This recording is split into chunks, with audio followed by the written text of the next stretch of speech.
3, and I call this meeting of the Commissioners Court of Wichita County to order. If everyone will stand, we will have Commissioner Buchanan give our invocation. Dear Heavenly Father, Lord, for those thank you, Lord, for Lord, this day, thank you, Lord, for this year, starting to turn, things are starting to turn, rain, the Lord.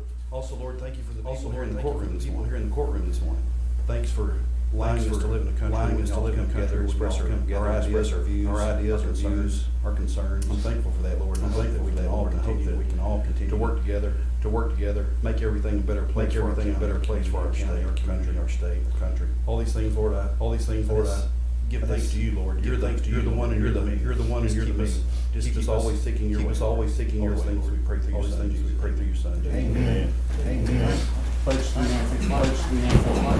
I pledge allegiance to the flag of the United States of America, to the republic to which I stand, which is one nation, indivisible, indivisibility, and justice for all. And now the pledge to the Texas flag. Honor the Texas flag, pledge allegiance to these, one state, one God, under God, and indivisible. Everyone may be seated. Right. I'm excited to ask Michael Harrington to come forward. And Commissioner Beecham.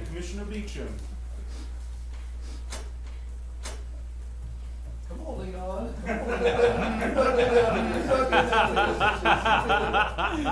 So Michael is our county employee of the month, February 2020. And so that's him to come today. So we like to thank him for his valuable service. I'd like to ask Commissioner Beecham, since Precinct 1 Commissioner. Sure. First thing our newest class. Yay! Just passing test. So we're extremely pleased about that. Michael's a great guy. Super dependable. Every time I've ever seen him, he's got a smile and a good word. So that's big in my book. So he's a single father, and take care of your family and mix that with work, and you're always dependable there every day. That's hard. And, you would be commended for that. And we certainly appreciate your efforts and everything you do for Wichita County. Thanks, sir.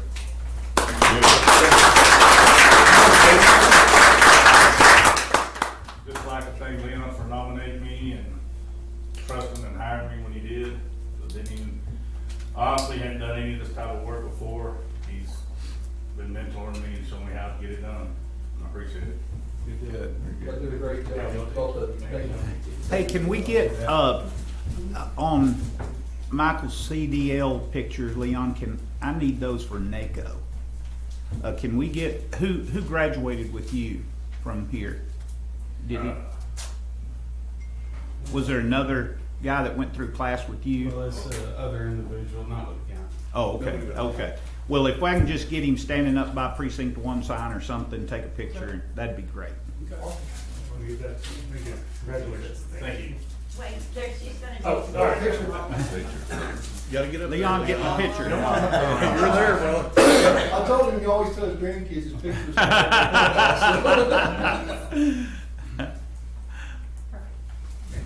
Thank you.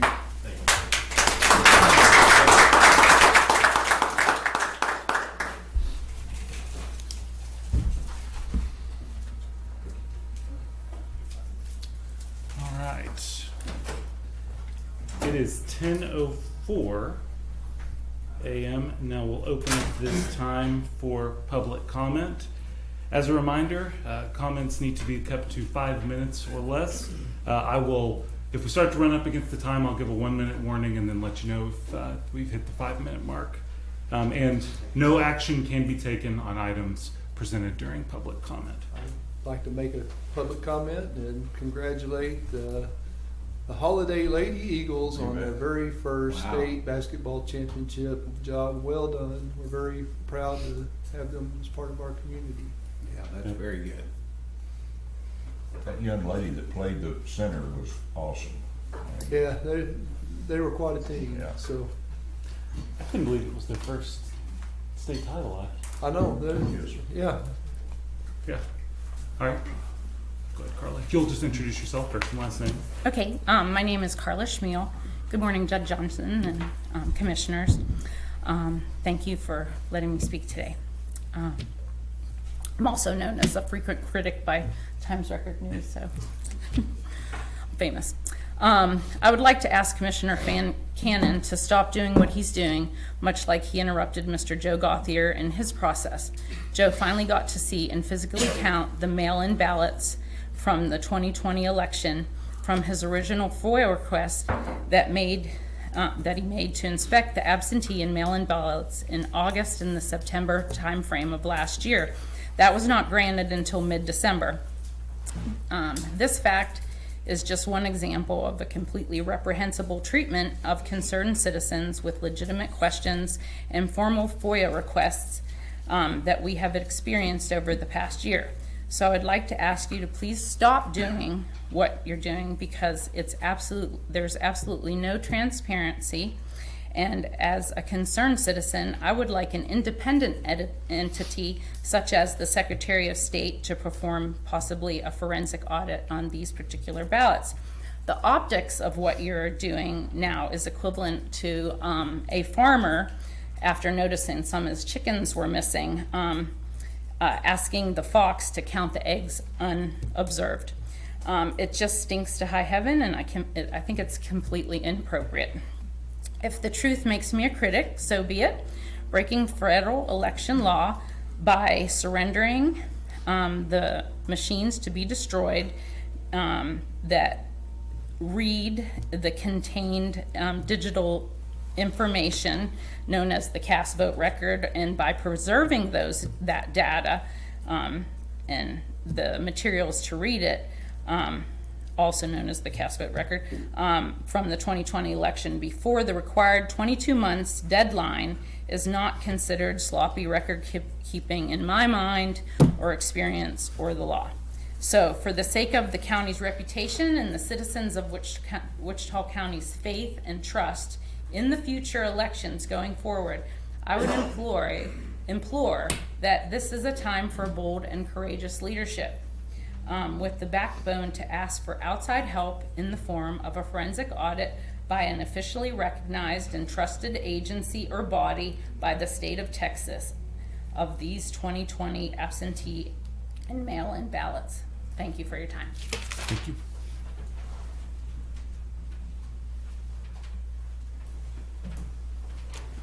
Come forward, ma'am, and just introduce yourself with your first and last name, please. Nanette Kendall. I would like to request a forensic audit of the 2020 election to be formed by an independent group. We are not asking for anything that we, the people, don't deserve. We have attempted to get to the truth for over a year and have been met with needless delays and deliberate roadblocks. If there was nothing to hide, why make the process so arduous? I believe your constituents who elected you deserve transparency, which has been sorely lacking in Wichita County. Having anyone who voted to dispose of the machines in advance of the required 22 months should be considered part of the sloppiness. You all swore an oath to uphold the law, and allowing a questionable internal audit to be performed is a waste of time and resources. And to you, Judge Johnson, do you want to go down in the annals of history as the judge who accepted the sloppiness, or as the judge who cleaned it up? Thank you. Thank you.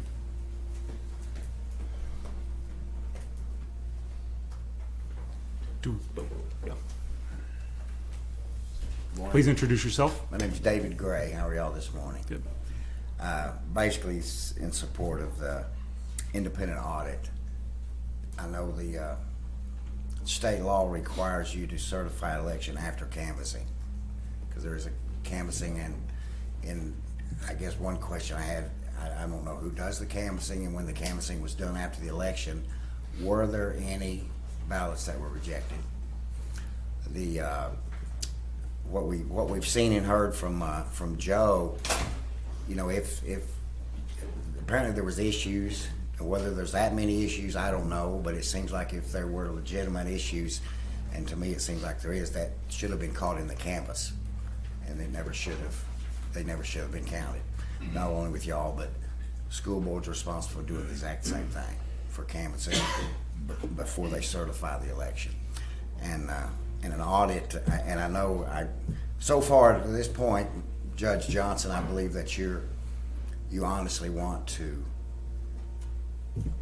bring our faith back into these elections. And I think to do so is to have an audit, an independent audit, recognize that probably laws were broken and somebody should be held accountable.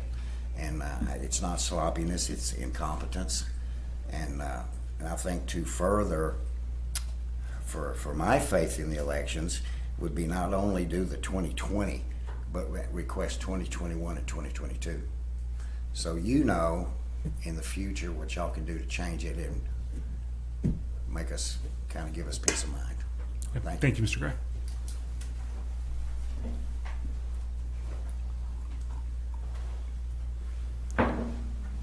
Do we have,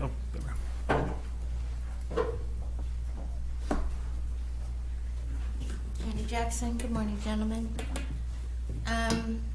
First, I'd like to say that we had someone in charge of the county clerk's office for more than 30 years. And for 30 years, she was a part of the election process. I find it hard to choke down and believe that the 2020 electronic data for early voting and election day happened to disappear, be discarded, and it be a matter of sloppy housekeeping. That's just unacceptable. And if that is the case, where are the other election records?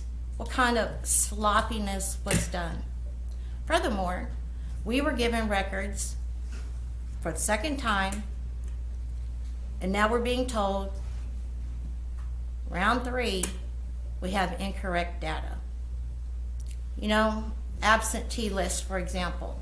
Those are required to be kept for 22 months. You need only go to TSLAC to find every record that is required to be kept for 22 months.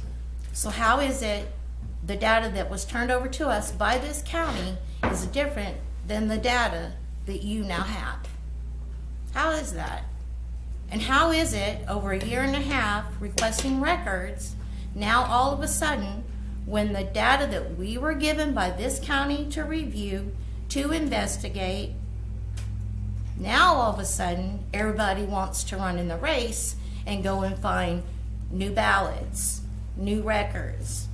How is that? Why is it taking this long for the interest, for the diligence in looking to see what else there could be? There's a reason why retention records and the year of retention is required in the Civil Rights Voting Act.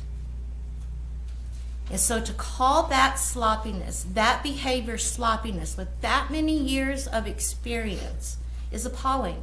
Sloppiness is filing marriage license under death certificates. That's sloppiness. This is not sloppiness. This is a total disregard for the election process. And if it was important enough to be a part of the Civil Rights Voting Act, that's even more appalling based on the fact that not only do men and women in uniform die to protect our freedoms, which are guarded by our election process. Not only is it them, but what about the women during suffrage who were beaten, battered, divorced, kicked out on the streets, and left homeless and alienated from their families for daring to stand up? What about white Americans and black Americans who stood together side by side so that all men and women could have equal access to voting rights? What about those men and women who were killed, tortured, raped? What about them and their families? To disregard this as sloppiness? Come on, gentlemen. Come on. If it was that bad in that county office, what else is that bad in that county office? What about all the other records? Chapter 203, I believe, requires the county clerk and the county commissioner's court to work together regarding records management and records preservation. I remind you to look that up. What does that now say? Are we all going to sit here and agree to sloppiness? Is that really going to be acceptable when clear violations of the law were broken? Electronic data, cast vote records are no longer and possibly were never kept, per admission of this court. Duplicate process was violated. You can go above and beyond what is required by law, but law still requires that duplicate be written on the ballots and that the number of the original ballot is written on those duplicates. And no duplicate that was handed over to us complied with the law. Not one.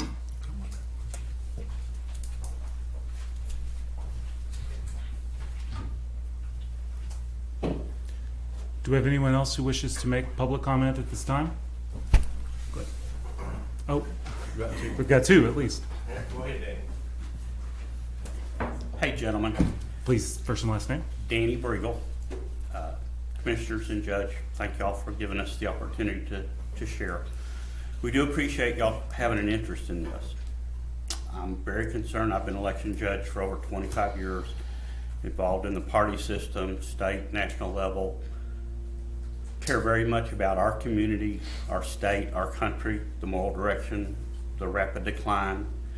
And if we don't have election integrity, we have nothing. You know, lock us up, whatever. Election integrity is essential in a free country. We don't want to be like the school system recently gone through. I really applaud our new superintendent, Lee, for stepping up and saying, hey, school board has done some wrong, some error. We admit it. We know the community doesn't trust us, and we have a lot of work to do to regain that trust. We don't want to be like City View ISD, who's going through a horrible thing with kids allegedly being abused by teachers, coaches, whatever. We don't want that here. We don't want it in our community. We don't want it in Wichita County. We don't want it with our election system. We have lost so much trust. CDC, NIH, health, big pharma. It's rampant. We can't have it here. So I appreciate y'all's effort. I want transparency. If things have been wrong, say so. We made this mistake, admit it. If there's people that can be held responsible, hold them responsible. I don't want this to be swept under the rug after over 2 years already, another 2 months or 6 months. Say, well, we just have two parties that disagree. I'm sorry. Refute the facts. I think Joe and Annie, who I think have gone way above and beyond as concerned citizens, not critical citizens. I think, Judge, you voiced it very nicely. You appreciate concerned citizens, because without them, we don't have much of a government if we're not involved. Joe and Annie have gone way beyond. I'm not on the front line like they are, but I care very much as election judge and being involved. I think there's 3 areas that need to be looked at. We can call it poor customer service, but I think it's way, way beyond that. The way these people have been treated repeatedly, arrogance, disrespect, misrepresentation, whether it's intentional or not, it's way beyond poor customer service. Gross incompetence. The other one would be incompetence. Is it just sloppiness? At minimum, I say it's gross incompetence. Not one error, not 2 errors, probably 15 or 20 errors. So gross incompetence. Then just the idea that we have 800 more ballots than we do voters in an election of what, 24,000 or something? Y'all wouldn't certify an election today if that information was in front of you. I would hope not, think not. If there was that kind of discrepancy, 800 off. It grieves me to be 1 person off on election day. It grieves me to have 1 walkout on election day as a judge. I'm not prepared to reach any conclusions yet. because y'all discovered some new evidence that I know nothing about. Like Judge has had some conversations with Joe and Annie that I want to hear some feedback on. So I'm not prepared to make a decision because I don't feel like I have all the information. But I want to encourage y'all and applaud y'all for what you've done so far, but it can't stop here and it can't be just, oh, we have two parties that disagree. Refute the facts that they were given by the county.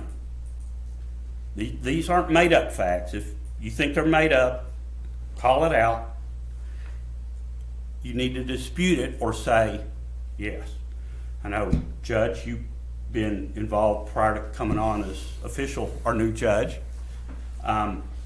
You were involved quite a while back just working for our rep, James Frank, and we appreciated y'all's interest. And you went to meetings with experts and heard things, and I think the consensus of it, and y'all can correct me if I'm wrong, was, my goodness, if any of these things took place, if there's any truth in any of these things, we have a big problem. So dispute things with facts, because they're using the facts that the county gave them.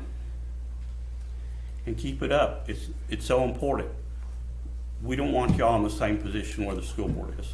We don't want y'all to be having to regain the trust of the citizens of Wichita County.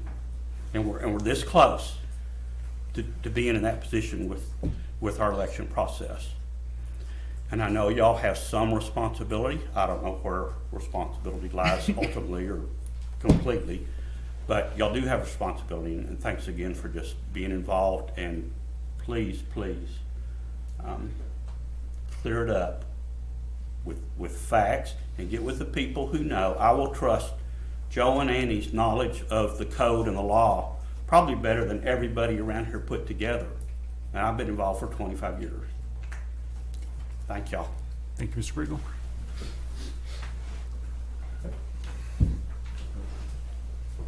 Mr. Hunter, please identify yourself. Kevin Hunter, I'm coming to you for a couple of points. I was a candidate on that ballot, the mayoral election. I'm wondering now what was going on that night. 2, sloppiness. You know, when I get pulled over out here, if I get sloppiness, am I going to be able to tell that police officer or deputy sheriff sloppiness? Is that going to work? It's going to get me out of a ticket? Sloppiness, ignorance of the law doesn't work anywhere. Jim, I'm calling y'all out. We came to you early on, listen to this data. I know the data's changed, but Joe answered every question that day. Then we brought in Deon's turn. Her first comment was, let me go public with that. Her first comment was the school bond didn't pass without any of us interjecting anything. I'll never forget that. And that's why I follow this stuff. I listen to it. I've never, it's educated myself what's going on. And like I've told you, been Ken at my house, why don't you just get them the data so we can either shut up or go on? Why is this drug out? Why is there more questions? Any aspect that Joe's audited is not adding up. It's not adding up. I've never seen anything like this. But there again, I've never been associated with such an election audit like this. And like early on, Jim, when we came to your office over a year ago, you were in agreement on all the stuff that Joe put forth. And I felt like he did a good job. And like I said, Deon had the same reaction. I'm calling her out too. Thank you. Thank you.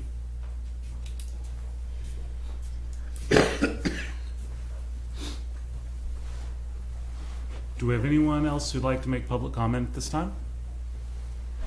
Anyone via Zoom? Debbie? Okay. It is 10:24, and this time of public comment is closed. We will now move on to consent agenda. Judge, I have a few questions. I need to get clarification. Go ahead, Commissioner Watts. First off, and Tanya and Cheryl here, on item 2, is that, are we saying that full-time for regular full-time and full-time employees that decline the county's health insurance? I think it's saying all full-time employees and those who have declined their But, okay. I just took it that it was for people that had declined. No, it's for everyone, Okay, including those who have declined. okay. And then it sets out that, it costs you $20 if you're one of the following. Okay. Yeah. I'll make one open public comment, because I skipped that part. Y'all went into discussing that. I just want Oh, I'm invite sorry. them to stay till later in the agenda. Sure. This is just under open comments. If y'all wouldn't mind, I'm just gonna add this. On the agenda, there will be some discussion about it, so any of y'all that are concerned, I'd love y'all to stay and be involved in some dialogue. 2020 election? Yes. Okay, thank you. It's on the We were agenda. gonna ask, I couldn't get the agenda online, and I was gonna interrupt. And that this doesn't thing. work. There is a line on the agenda to discuss that, so it'll be some dialogue back and forth. Thank All right, sorry about that. Just for clarification on item 5, that property comes to us through the city of Burke, not one of our retained properties, correct? That's how I saw that, yes. And we're going to reject the Empire Paper janitorial supplies and rebid. No, we're not going to rebid. It's, they were unable to fulfill the terms of the contract because of their own price increases. So our Okay. folks will be getting the lowest cost that they can. Okay. When they're going after those items that were covered by the Empire bid. Okay. Clarification on 9 is that Reagan, we brought him on as a full-time employee instead of through temp service, and we got him signed up and moving with his CDL school now, thanks to Deb. She's got him all taken care of.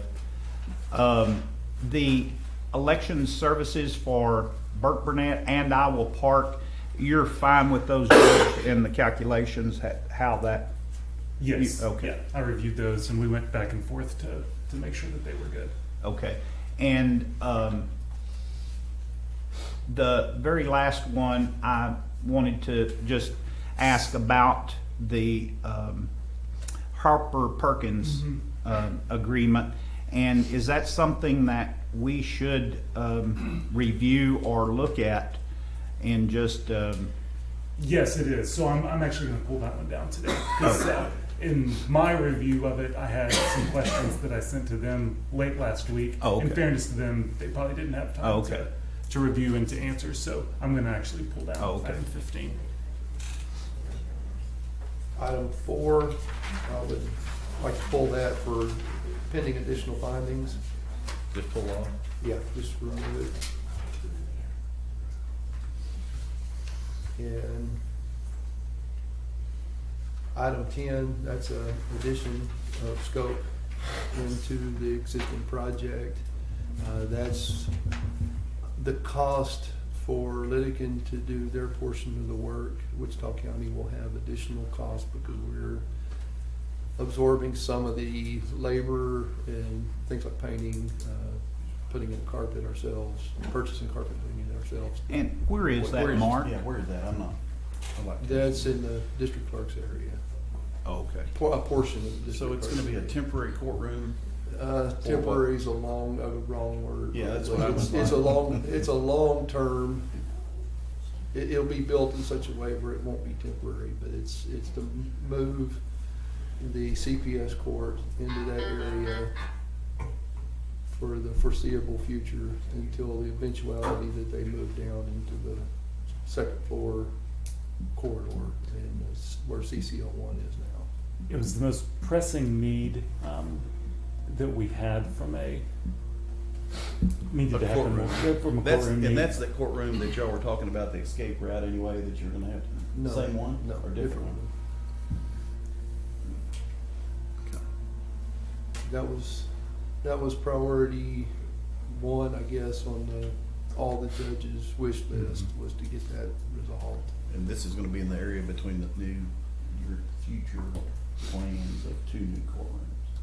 Or 2 expanded courtrooms. Yeah, the way we're building it in such a manner that we'll still be able to expand those 2 suites at some point without affecting this construction. That's what district. With the current yeah. Is a pretty cost-effective way to meet that very pressing need. And it's temporary in quotes, because Yeah, they're gonna it's- build it so that it can serve for a long time. Yeah, extended temporary.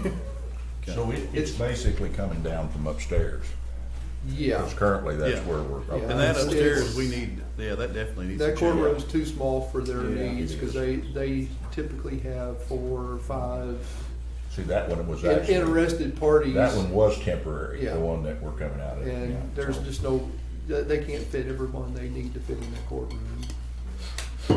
And Mark, is there like, if you go through Gillespie's office and on that back wall is a stairwell, are there stairwells? Like if I go somewhere around Judge Kennedy or back to Judge Bernard, are there stairwells? Not on the front side of the building, not on the 18th or 16th Okay. construction, no. Stairwell's the only one there by the district clerk's office. Okay. Just on the, They're not like we've got here that are built in that we can, okay, You're talking about the one with the low ceiling, yeah. that's always been a problem. Okay. but anyway, there's additional cost than what's actually there, and I know we talked about that before. But we had received a refund on our, last week, HVAC, yeah. so. But that's not the full cost of that bill.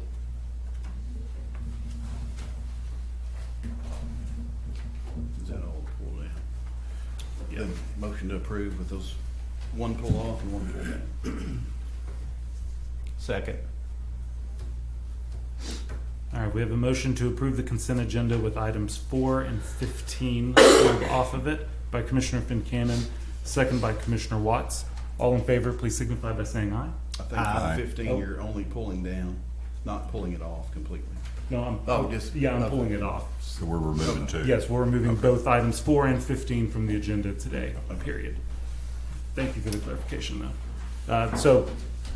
The motions are made by Commissioner Fincannon, seconded by Commissioner Watts. All in favor, please signify by saying aye. Aye. All opposed, same sign. The motion carries 5-0.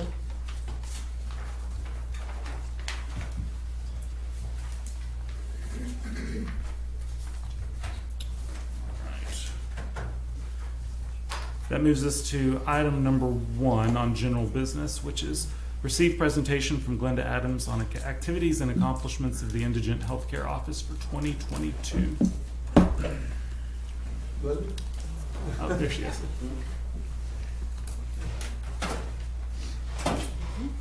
yeah, I thought this would be a good time for Glenda just to come give us a briefing of some of the things that they're moving towards implementing, or already implemented, and make that office run more efficiently and provide better service for our clientele, so.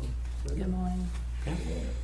Well, I've been here just a tad over a year, and we've made quite a few changes that have benefited our community, I believe.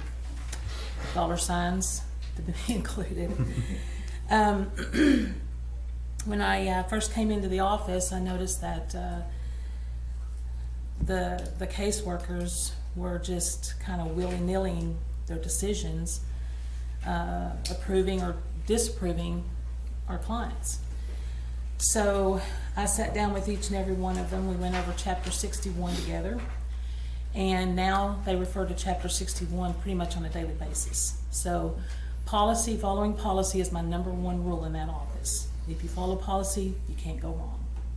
So with that said, over the last year, I've caught about 6 frauds. I've been able to get them off the program. 2 had been on the program for several years. The others were, they were caught before they were approved. So we were able to get them off the program. We've dropped the amount of clients from about 125 average to about 78 to 85 now. And that's a monthly average? Okay. Yes, sir. And it fluctuates. It can go in 5 to 10 up and down either way. It depends on the times, actually. Let's see here. And Like I said, we follow policy to the T. There are some gray areas because there's, every policy has a gray area, so I'll call Mark in that situation and we'll make a decision, but that's rare. So that does happen from time to time. I've also been going to different community meetings, the focus meeting, the CCR. I didn't get to make the last one. Just to kind of connect with the community to see where they're at with the indigent health care, or not just specifically health care, but the indigent care, overall. And not that I'm promoting, but we're connecting so we can help each other out. I have connections where I can refer clients that do not qualify for our program to go to somewhere else and get help, where they're not so restrained with their reasonings to qualify or not qualify. There are some insurances that we're starting to work with that Yeah, that we can move our clients off of us onto a different insurance. Right. Too, so. We just connected with, it's called CHI, and that's an acronym for Community Health Insurance, but it's nationwide. They're based out of Louisiana. I did have a little training video with them last week. It's called Pride Life under CHI that we would connect with, and what we would do in a situation with somebody that does not qualify for us is refer them to Pride Life. It's almost like a marketplace for insurance, okay? And they will intake that person and figure out what direction they need to go in as far as what type of health coverage they need. And 99% of it's going to be free for those that are indigent, but yet don't qualify for our program. A lot of jail clients are being referred to this specific program because a lot of times when they get out of jail, they either leave the county or they get a job and they don't qualify for a program, or they just don't even come in and request help, so. And you are working now with our transition coordinator in the LEC. Yes, Gabe Lambeth, we are working with her. She's very informational, and I get to see her pretty much at all the meetings I go to as well. So we stay connected as far as how to help those that, like I said, don't qualify for the program. So that's the biggie that's the biggest change we've made in that department so far. We have a lot of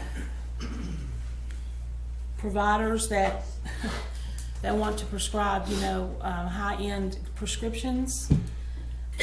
Anything over $2,000 has to be cleared by myself. But in a case like that, I have the caseworker call that doctor's office to see if we can't get a lower cost prescription, and 99.9% of the time that does happen. So we're able to save money in that direction too. And then I've got 2 new dentists that I'm going to try to get aboard for us that will take Medicaid rates, and so I'm hopefully having a meeting with them this week. So that's 2 more than we have. Anyway, do you have any input or anything? Just really pleased with how you've taken that office to the next level. Well, I was going to say, I'm very, very, very happy in my position. I enjoy coming to work every day, and we have a top-notch group of people that work in that department. They know what they're doing. They're very caring and they're willing to learn and excel, and that just makes me prideful in them. So we continue to work harder together to make it a better place as we go, and hopefully help more and more people. Is there anything on the horizon, medium term, longer term, that you see as potential challenges that we should be looking at, or that at least be aware of? I do. They're going to make some Medicaid changes. Medicaid is going to make some big changes, I think April 1st. With that said, it's my understanding, talking to different people, they're going to be dropping a ton of people. Oh, you're talking about the end of a public health emergency? Yes. Okay. And I don't know how that's going to impact us, if it will, because our age group is from 18 to 62. So it just depends on their situation, whether or not we're going to be able to help them or not. It's going to be a case-by-case basis. I do see an influx, but I don't think it's going to be a huge influx like I initially thought. So we'll just have to kind of see how that goes. Okay. Yeah. Any other questions? Linda, back to your numbers, and that's impressive that the numbers are dropping, is, you know, especially since we're providing the service and people are getting service. How many of those are long-term, I would probably say about a third are long-term. have been involved for quite some time? At least 4 to 5 years. Oh, okay. Yes. We do see an influx of undocumented coming in. Okay. And you know, as y'all know, we cannot deny them, and they have. Which you would expect. Right. With, you know. Exactly. And so, and the Spanish-speaking community, we're seeing an influx in that too. So that's just you know, something that's probably going to taper off eventually, but I don't see a big rise in that in the near future. Have you got language barriers? No, actually, I have a Spanish-speaking caseworker. Very good. It's very helpful. And then we also have, one time we had was it Greek? I think he was from Greek. No, he was Ukrainian, I think. We used an app to do the translation. He was okay with that. He agreed to that. So we were able to translate through the app. Very good. Yeah. So at 62, then you roll them over to Medicare? Or? Well, the thing is, 3 months prior to them turning 62, we let them know they need to start filing. Well, actually 6 months. We give them longer time to go ahead and start filing for Medicare, if they can. Of course, the undocumented can't, so they stay on our program. If they don't have the ability to file for Medicare. Those that just get out of prison, we had one gentleman that got out of prison. He'd been serving 50 some odd years. Wow. He was 63. He came in. I did give him 6 months coverage. There was no reason why he couldn't work. He couldn't get Social Security because he had no credits. He'd been locked up since he was 18. Gone too long. Mm-hmm. So I did give him 6 months coverage to get him on his feet, to get a job and carry on, and he did. He did just that. So we took him off the program after 6 months. So. Are you able to? You were talking about those high-end medications, and I think that's always a challenge because they're out there able to find generics and things to make that work. Most of the time, we call the doctor's office to see if they can change the prescription to lower, because they only get 3 prescriptions per month. I see. Through our program. So, you know, and there's a $30,000 cap for each individual per year. So if they use that up in prescriptions, then they're done within, you know, a few months. So that's why we try to do that too. You know, I'd never thought about somebody that's been out of the system all that time, all of a sudden, then what do you do? Yeah. You know, that's, Yeah. I thought about that. Yeah, But I'm sure we have all there's- kinds of situations that I come bet. up. Anyway. Yeah. Well, thanks for the good work. Yeah. You're welcome. You Thank do great you. jobs. That's why I wanted to bring you up here and let you tell everyone what you do. So Thank you. I appreciate Thank it. you, Glenda. Do we have any? Do we have any public comment on this item? All right, moving on to item number 2, receive presentation from Dean Hart, TUSA Consulting Services, covering communication tower construction projects in Wichita County as previously approved in Court Order 22.0502.284. Lee, I want to know where that light tower is in Wichita me County. too. I Yeah, wanna where do know you where find that's that? Maybe Dean knows. Lighthouse, that's what that is, isn't it? I wanted to give you all a little No, I think background, just work up to what Dean's presentation is going to be. In 2022, y'all approved $2.719 million for a radio project. That included the radio equipment from Motorola, Alpha Omega, microwave, and also what we thought was going to be 2 towers at the time. As part of that project, but not funded with that $2.719 million, was to hire TUSA Consulting as our consultant for this project. So Dean Hart and Norm Folger are here from TUSA, and they're going to go over this presentation here in just a minute. We had developed an RFP, went through court, got that approved. They sent it out. We had 4 respondents to the RFP. They met at my office. Dean and Norm took them out to the sites. They did a walkthrough where we proposed the towers are going to be. The 2 tower locations were just south of Precinct 4 barn there behind the cemetery in Electra. And the other location is on Bradley Ranch Road.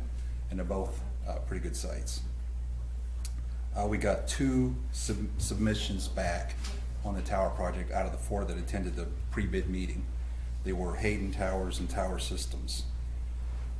Out of the 2.719 million, we were obligated to $1,387,337 on Motorola quote for the radio equipment, which all had approved. And Alpha Omega Wireless is $89,939.70.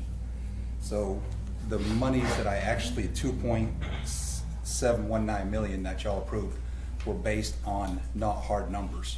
They were based on, you know, what we thought the actual price was going to be, which is actually, those two projects came in a little bit under what we thought they were going to be. So Motorola and AO Wireless came in a little bit lower, which gave us the remaining balance after those two purchases of $1,242,060.30. So the single tower option on Bradley Rancho was $62,310. Both tower options, $1,362,620 for both towers. Now, Repeat Lee, that number one, that first number again? Which the remaining The balance? Bradley Ranch only? 692. 692. 692,310. But Oh, yeah, I heard it. I'm sorry. I missed how, what you how does this two tower cost here play into the 2.7? Are you saying that Yeah, I'm it getting- came in way under? No, I'm getting to that. Okay. So both towers, we have budgeted 2.719 million. Both towers, the Motorola project and the Alpha Omega Wireless, came in at 120,560 is what we need to fund both towers. We're short that amount. So even though those two original bids actually came in a lot lower, the towers themselves were a lot higher than we originally thought. So you're over 2.7. Yeah, we're over 120,560 on the two projects. So there's an item, the second item on the agenda is for y'all to vote on that. But I didn't want to go, you know, any further into this until you hear Dean's presentation and recommendation of what we do. Whether he recommends, you know, we go to a two tower option or one tower, you know, to save the 120,000. Are those bare towers or is that dressed out? He's gonna get to that in a Oh, minute, but okay. I was just- yeah, I'll let Dean explain Okay. all that stuff. Thank you, Lee. Yes, we ended up with a light tower in Wichita County. We had some serious global warming, huh? I think that's on one of my ponds out north of town there, I believe what that is. Morning, Commissioners and Judge. Dean Hart with Tusa Consulting. Tusa is actually a gentleman's name. He spent about 40 years in the business and decided to retire and sold the business to me. It's been about 2.5 years ago, so we appreciate the opportunity you've given us here to help out with these two sites. Our RFP process started on November 7th when we issued it. We did site walks on December 1st with those 4 tower providers mentioned by Lee. Our RFPs were due on January 10th. We received responses from Hayden Tower, which is out of Topeka, Kansas, and Tower Systems, which is out of Orlando, Florida, and they've got other offices throughout the country. From our evaluation recommendation, we recommend Hayden. We went into contract negotiations with Hayden Tower. And effectively, we do kind of a 2-part process. We grade the technical proposal to make sure everything's compliant before we ever open price. Because if it's not technically compliant, we feel cost doesn't matter. Both of these were compliant. Hayden received the higher score, and that's why we recommended going into negotiations with them.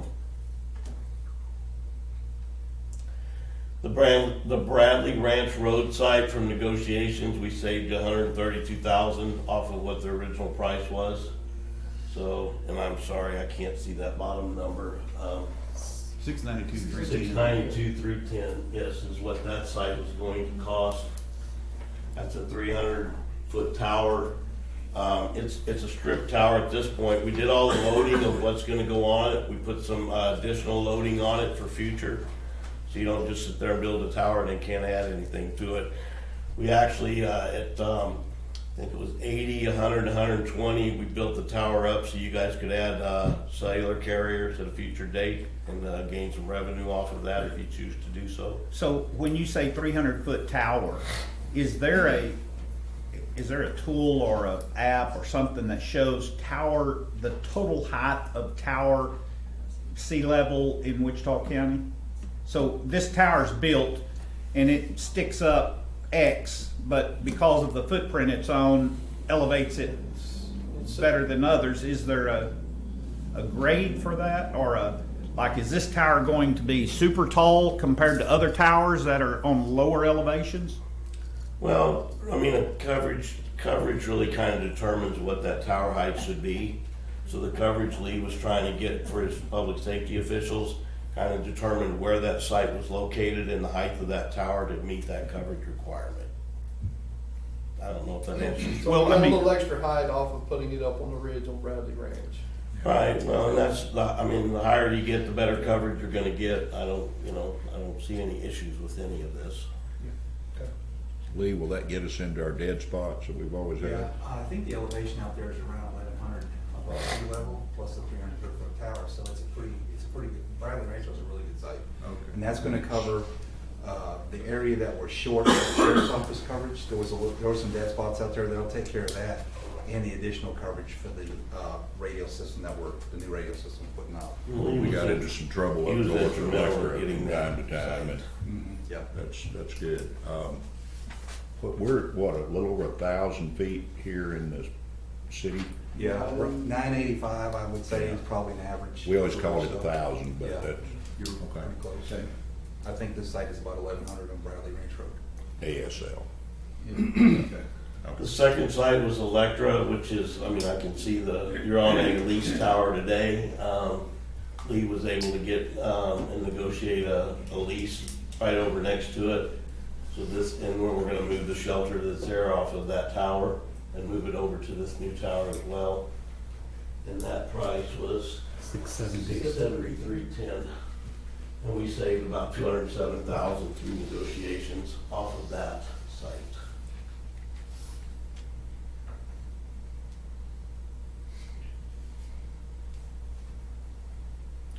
And that's really it. I mean, I recommend that you go with the two towers.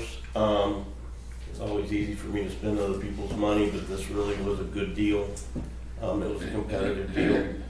So what's the second tower benefit us? You don't have to pay lease costs on you own it now instead of renting it yourself. Okay. And then what is there a proposed or assumed rent or lease that we can receive monthly? Is that something that? Typical cellular carriers start at about $2,500 a month if you get other cellular carriers to co-locate on those sites. That's the going rate. We can gladly help you with some of that if you guys get a. How many is it possible to put on a tower like that? We strengthen it for 3. At 80, 100, 120. That's typically where those carriers are located at the lower levels. Public safety tries to get those 300 foot to get as much coverage as they can cellular. They're typically it's at 80, 100, 120 feet. Okay. One thing I'll ask, and I think this is relevant to us moving forward with that. Do you anticipate a great reduction in tower prices between now and the next 3 years? No. Okay. So if you don't spend the money now, they're gonna It's just continue to gonna go up. Yes, sir. The problem is, and that's my question to you and Lee both, for what we're paying right now in rent for the Electra Tower, can you give us a yearly cost, what the rent is? or what it's- 14,000 right now. 14,000. So as far as a cost of doing business, that's why I wanted to put those figures out there, because that's a pretty steep. 14,000 a month? 14,000 No, a year. And that's based on the old contract we had with the previous owner, not SBA that owns it now. And they have already sent notice that they're raising it. I've talked to them on the phone, and they're. Is that current tower the one north of or west of the hospital? Where is that current tower? It's right next to the one that we're gonna be building. Right behind the Precinct 4. cemetery, on the Yep. west side of the cemetery. Right on the corner of 287 and 25. Oh, it's back on the other side, okay. I know which one, yeah, I know exactly what you're talking about now, behind your Yeah. facility. Okay. Now, back, I couldn't see those numbers very good either. I mean, I haven't got it pulled up. Back to my question, I mean, is that a bare tower, or are we wired and hung and ready to go, or we gotta add that, Lee? So the cost of the antennas, the line, all the mounting brackets, all that is in the Motorola contract. So Okay, that's they'll the be next putting- step. Yeah, Okay. Lee's so- saying. So that's basically a bare tower. For 2.9, you can get where you need to be. Yes. You're asking for another, and Cheryl, of that 2.9, It's less than 2. It's Well, 100. we allocated an ARPA 2.719. He has already spent some of that as part of the Motorola that will outfit these towers. Am I Yep. correct? Okay. And so available left, he's gonna be, in order to do two towers, he's short about $120,000-$200,000. So he would need 125.60. an additional amount of money, either from contingencies or ARPA money that wasn't spent on the Hammond project. So my original guesses were a little bit high, based on what the information they gave me. So those come in a little bit lower, and then the towers came in a whole lot higher. So it almost equaled out with 120,500. but all of this is ARPA qualified funding. It is. Okay, okay. Does that have the equipment building at the bottom? Is that included in that? You said you're gonna both, One new one and one we're moving. No, one that we're gonna be moving, and the other one is used. And we'll have to add a generator, I suppose. That's all included. It's That's all included, We okay. have 2 generators already. Yeah, we already bought generators. Yeah. We bought the 2 generators, and there's a possibility those could get paid back with mitigation funds for a grant that we've applied for. So if FEMA allows that, we'll get that back. There's really a good refurbished market out there for shelters, and we were able to find one for here. It probably is gonna save a couple $100,000 over off that shelter cost for Bradley Ranch, and then we were moving the Electra shelter over to that new tower. So that's a good point. I'd just like to make that comment, because I didn't think about that before, is we have 2 generators that we bought and paid for, 2 25K water-cooled generators, and we ordered them ahead of time because we thought it was supposed to be like a 2-year lead time. And then I got a call and said, hey, the generators are here, and I had to come back to court to buy those things. So we also applied for mitigation funding for generators to replace them at all the tower sites and the emergency management office. So if that mitigation funds come through, we're gonna make an application to FEMA to allow those generators to be paid for with that mitigation funds, because that's what we were initially shooting for. So that, I don't recall the cost of the generators offhand, but it's probably around that same number. I'm gonna say they're, probably, I'm not gonna guess, I'll lie if I guess. And you've already applied for that, Yes. for that from Yeah, FEMA? that was So already that, the mitigation funding has gone all the way through the state. There's 28 crazy steps or something at FEMA that has to get approved by. And I think we're in like number 16. So within a few months, we should know about that. Moving forward, how do we insure these towers? Do we put them on our TAC policy? Property insurance, I would think, Barry. Considering, well, I don't wanna get into all that, but I think it'd be, it'll certainly drive our cost up for those, but I think we include it on our property insurance. that's part of it, but that's part of the ongoing cost. I bet it's not Insignificant, I would put bet. any space on it though. Lease space offset the Yeah. insurance. That's, I'm gonna make a motion to approve I'll both. second. Well, we're not on that yet. Well, let me ask, I've got a question, and y'all can help me understand. We have spoke to, is it first responder? First FirstNet, I think. FirstNet with AT&T. And we've watched some demonstrations by that phone, which I'm under the impression that the federal government has awarded the agreement to FirstNet, and they've partnered with AT&T, but we watched her mic up her cell phone and ask for just a call for spotting, and all over the state, maybe outside the state, I don't I think really. they were all in the state. In the state, people responded via radio, It was touch to talk on the cell phone. touch to talk. So is that technology moving us away from the traditional radio type coverage? Yes and no. there's a convergence to broadband, which is gonna provide some level of push-to-talk service across cellular, just like the old Nextel we remember. You know, the biggest thing though that scares me is LMR systems are built to a different spec to be on the air after the storm comes through than a cellular carrier. So cellular doesn't always have battery backup. They don't always have a generator. They go through landline connections that can be down. I don't know if you remember the last hurricane that came through Florida, the guy on the Weather Channel sit there and said, I gotta hurry up and get my post out because the cell sites are about to go down. So I think FirstNet is converging to that, but I think it's gonna take a lot to get it to that point where it could be usable after a disaster. Because obviously the cell site goes down and I rely on communications for that. And it's not there, I don't do any search and rescue, I don't do any mission from a public safety perspective. So it's, Our policy is not to allow any disasters in Wichita. Reinforce that. But so it's that's- not there, that's the it's concern. not there today. yeah, I mean, so what you're seeing in the LMR industry is the LMR sites are still being built out, especially in the rural areas where you have less cellular. And the broadband is starting to come up and there's a convergence happening more so on the data applications than push-to-talk applications. So, I think. I remember that old push-to-talk, that was Nextel like Yes, sir. a number of years ago. Yeah, this is like 10th generation. Yeah. Right. I want to throw something else in about that too, is that push to talk on the cell phone thing, it works great when nothing's going on. But it failed miserably in Jacksboro for the tornado. So what they do is they don't really qualify people to get on that thing. All you gotta do is say, hey, I'm a first responder, well, they sign you up for FirstNet because they're trying to sell it. And I think they've really oversold it, because whenever something major is going on and people get on FirstNet, it fails. It's just, the system's not big enough and it's overburdened. It's So we just have not never there looked yet. at, we have never looked at doing FirstNet here for that reason.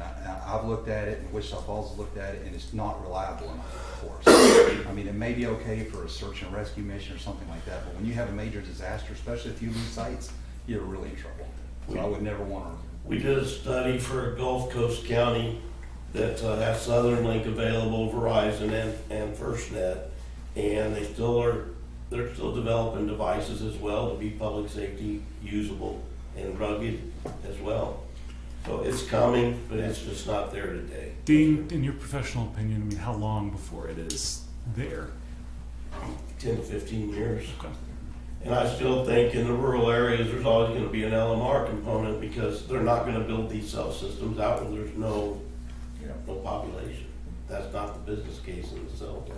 10 years is a lot quicker than it used to be. From the area trying to- And Dean, who to keep Lee from having to start the, reinvent the wheel, is there somebody that can sell us locations on these towers that do that for a living, that know who to go straight to? Like a broker. A broker? Yeah. I can provide some recommendations to lead. There is some people out there, because government's not set up to do that. No. So, a lot of times they'll hire the SBA's and American Towers. There's some other private companies that do this as well that help government out with leasing tower space. That's how you get that income stream going as quick as possible. Well, absolutely. Yeah. And Lee, just for my own clarification, the question here before the court's not one tower or two towers. It's whether we're going to own two towers or own one and continue to lease one. Because if we don't build the Highway 25 tower, we're still going to need to rent the one we're using now, correct? We're not. Yes. There's no scenario where we're going to just one tower. No. Okay.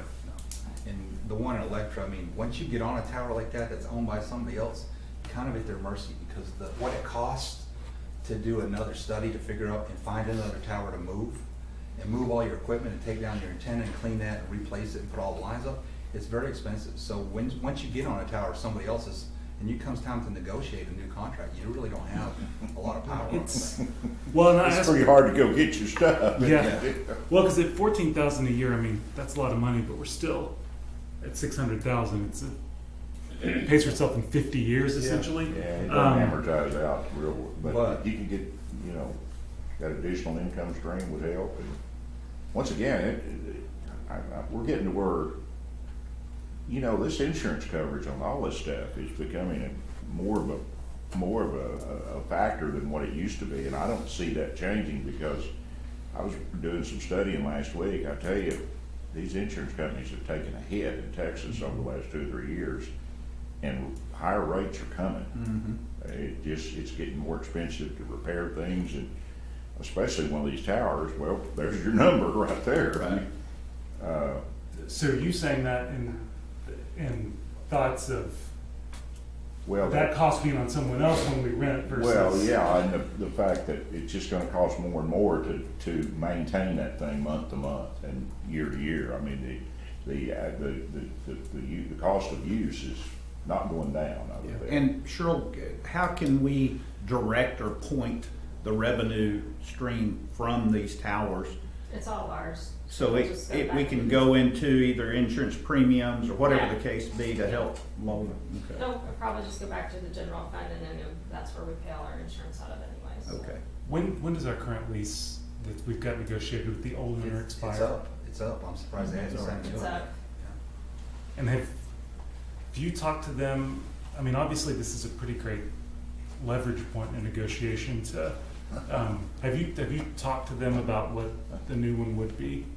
A new lease? Uh-huh. Oh, well, yeah, and it wasn't a very pleasant conversation. It's gonna be a lot more than what it is now. Well, But a lot more, we don't know a number. I would say triple.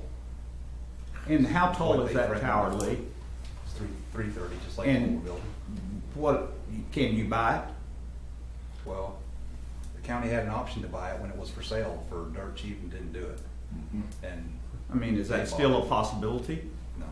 I can It's tell come you, from SBA. I'm dealing with SBA in McCullough County, Florida, and they don't want to sell their real estate. SBA is big, they're a worldwide tower company, and when that lease, the way our lease was with the previous owner is it transferred to the SBA. And they called me and gave me the business about that thing in kind of a threatening way. And then, we looked at that lease and went back, and Meredith at the time called and talked to him and said, hey, this is, this follows, and so they kind of got calmed down, but he basically told me, watch out, when that thing's ready to be renewed, it's a new ball player, kind of deal. So they haven't called or sent anything that I know of, but the guy in Florida that I talked to was not very, he didn't chew up his words about what the rent would be. And so if we pull the trigger today, how long before we're operational? Year to 18 months. Got to go through all the NEPA studies, SHPO studies to build a new tower. That takes about 6 to 8 months right now. We've got the site squared, don't we? And We're all squared the- away on that. all We have the- both leases signed on both sides now. And the length of those are? Perpetual. Perpetual easements on that property transferable to the new owners if the property ever sells. And if you're looking at those triple prices with their razors, they're gonna be doing the same thing to anybody else. So you gotta look at that, I think, as far as us leasing out space on that, what it would possibly generate. I don't really like to count the chickens before the eggs there, but you need to put all that into accountability. We'd already approved that 2.7, and we're only talking about 120,000 difference. Which if they're gonna triple the rent, that's 2 years worth of rent. Right. And that's without us putting any other business on one of our towers. So, Well, the bad news is we're gonna pay that for probably the next 2 years. Yes. That's the thing. So we're gonna pay 6 years rent in the next 2 years, basically. He didn't, when I talked to SBA, they didn't throw out a number, but I think 2,500 is probably pretty close or more. Because once they get you, they got you good. Cellular charges based on a RAD center, so when you see that, the sector antennas on a cell site, about 20 foot of tower real estate, usually is about $2,500 a month. So when you look at public safety on a cellular site, they're typically got antennas like this, microwave antennas in different places. They're taking up a multitude of RAD centers. So they really start jamming public safety over that $2,500 a month. So in the cell sites and whatever, they're on the sides of the tower. And ours, we're gonna be on the top, and there's more, I don't know how much space there's on the top. Oh, that's prime real estate, so on Yeah. a radio tower. So stick antennas, we have an option to rent those out as well by the foot per month. You call that the penthouse, I guess, don't you? Not when I'm gonna look at Prime it. real estate, yes, sir. And what it is, you know, we are not exempt from a tornado passing through us. Are these highly susceptible to twist and come down during a normal, not a rough one, but A just- direct hit, there is no way a tower's gonna take a direct hit. We engineer, put the spec out for 150 mile an hour winds. So when you think of straight line winds coming off a tornado or like that, the tower's been designed for 150 mile an hour winds. So if electric takes a lick and the antenna gets knocked down, SBA owns it, we're at their mercy to get it back up. Or if a tower takes a lick and we own it, you know, that's us to get it back up as quickly as we act.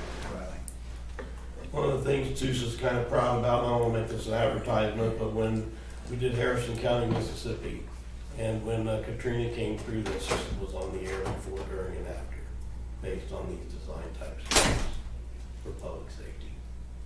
And that's another one of the major differences between LMR public safety and cellular. They don't build to that same specification. And so we're not gonna get into anything here that insurance is gonna say, well, you cheapen the design of the tower, and so we can't insure it, or we're going to insure it, it's going to drive the premium higher. This is industrial built, top of the line, 300-foot tower. County codes drive it to a certain spec, we try to go above that. So that, So and that's a county building codes drive it to whatever they are here, I'd have. Yeah, we don't have any, so. Well, that's a good what I'm point though, worried because about. older towers were painted, you know, red and white, they were hollow leg, they were pipe. This tower is solid leg, aluminum, galvanized, I mean, so it doesn't take any painting. And years ago, you had, you know, strobe lights that had to be relamped every so often. And, these new ones have LEDs, so they last a lot longer and they're a lot cheaper to run too. Okay. It's pretty expensive to get the bulb changed on top. It is, yeah, it is. And a certain, I forget whatever, they would know the certain, but you gotta have a side, a midway light after a certain height too. So I think 200 this- So this will have two lights and one at the top, one midway. 200 of it. And did I see preventive maintenance was part of this cost? We show preventative maintenance in the cost through the warranty period. How long's the warranty period? I think it's just 1 year in this case. Typically, a tower like this, you do 5-year inspections.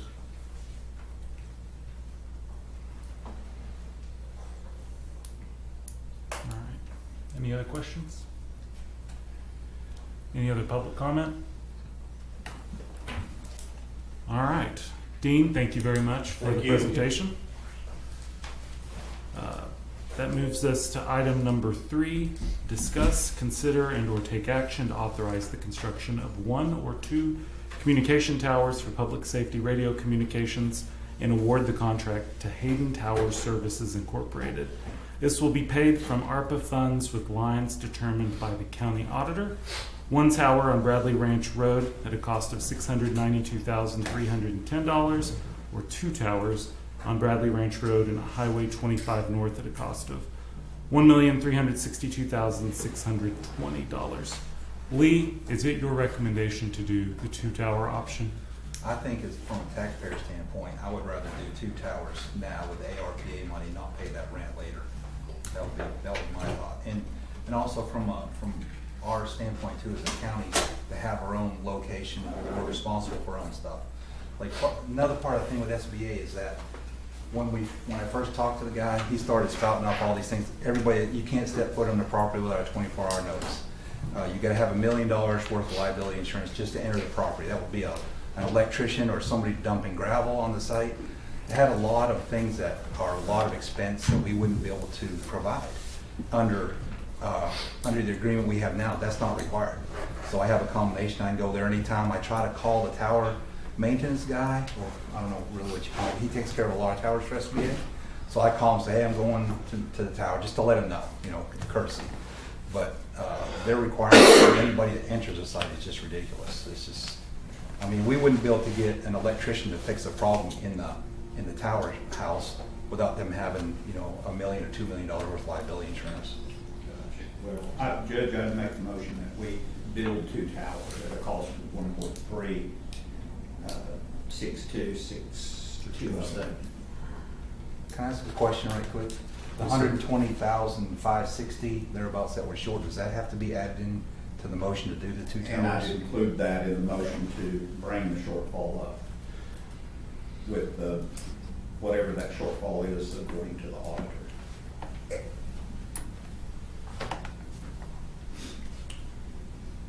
All right.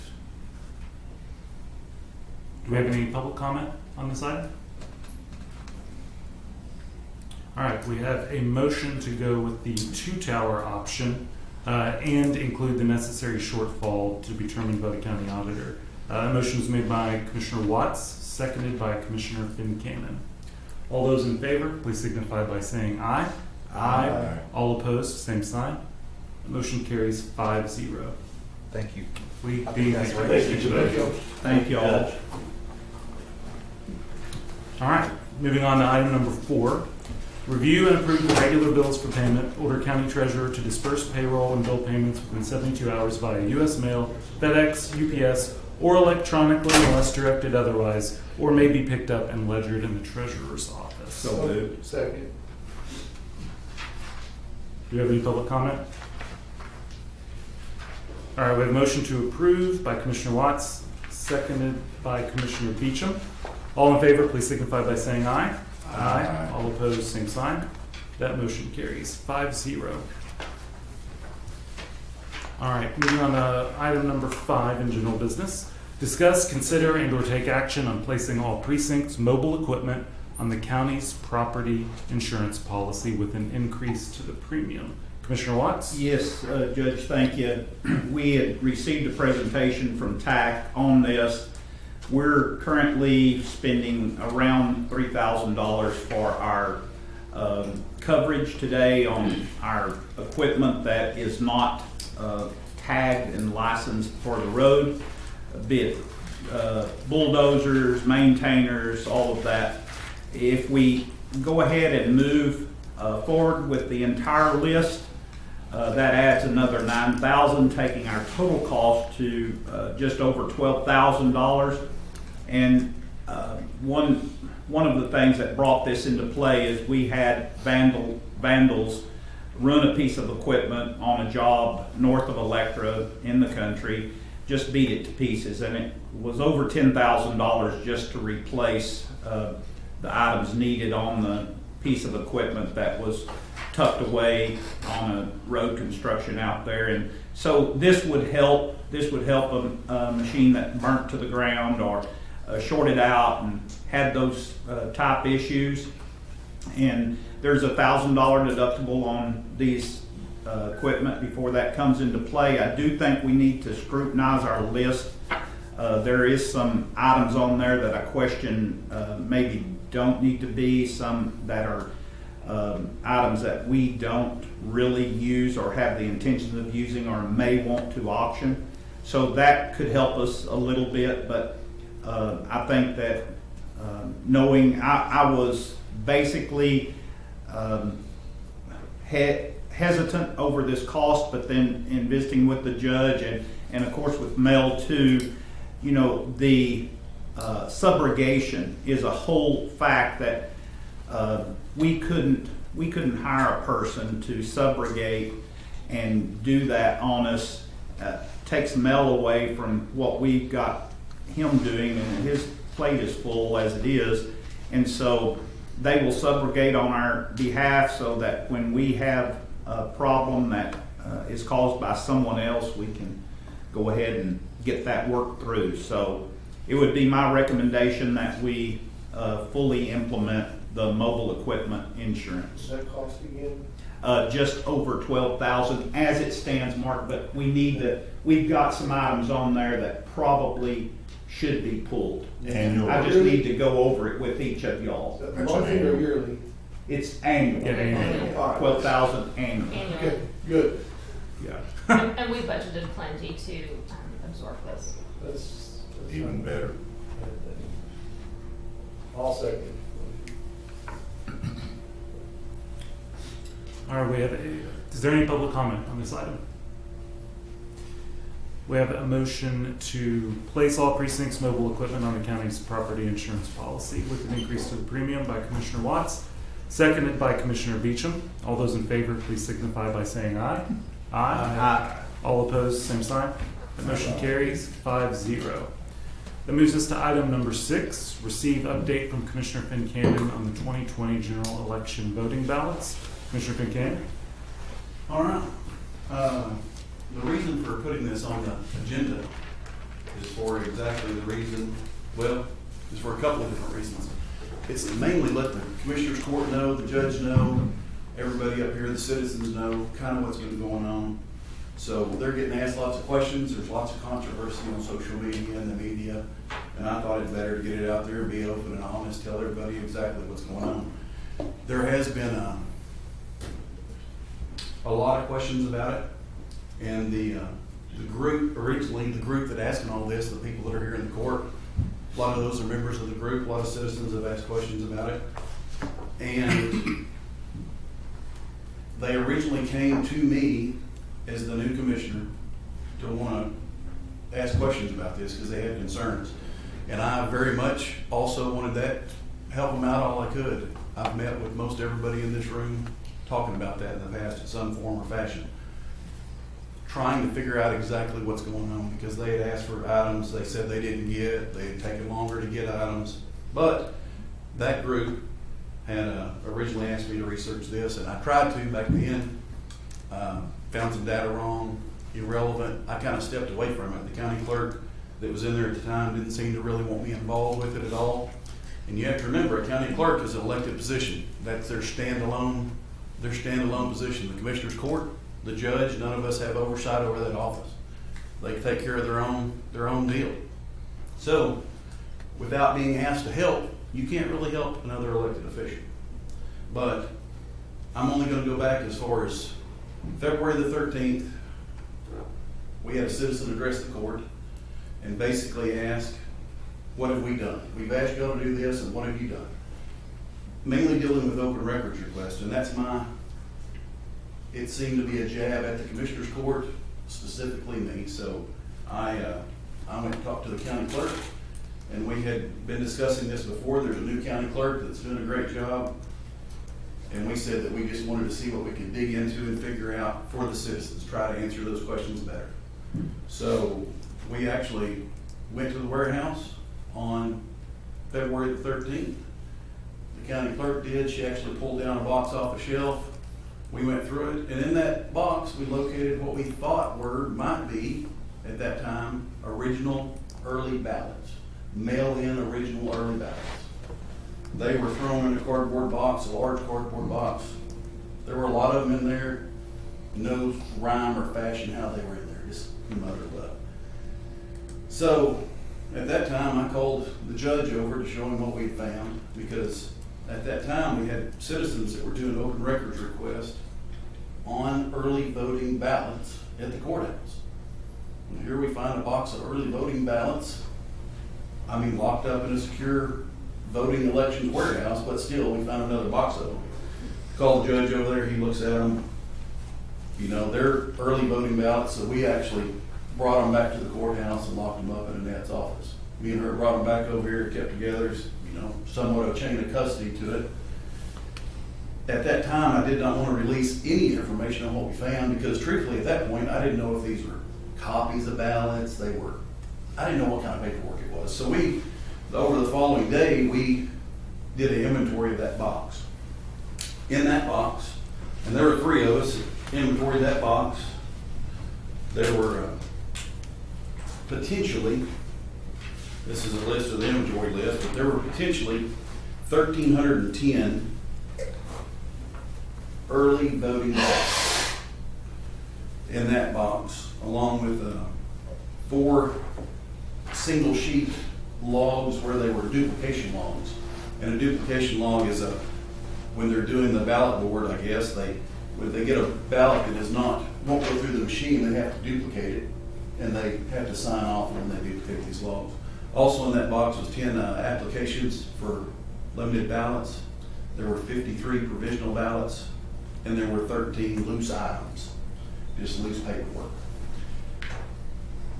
At that point, because there was an open records request and Joe Gauthier was in there going through the ballots, I actually went to the judge and told him that I would like to talk to, me and Annette talked about this. I told him I'd like to talk to Joe and let him know that not necessarily what we had found, but that we had found something that I thought might be relevant to their open records request. Because I didn't want, Joe has spent a ton of time going through all this. I didn't want Joe to waste more of his time if we had found something that would help him out, help find information. So I went to him and explained to him that we found some items that might be relevant to his open records request. I would like to have some time to try to put it back together with what we have to see if we could prove or see what this is, what we have is what we thought it is. At the time, he said that he didn't want to stop what he was doing. He wanted us to wait. So until we could go back through and match it up, I couldn't release really what we had. And I couldn't even match it up to see what we had if it was actual ballots. Joe finished up on a Friday. After he got done, we started trying to match these up. To this point,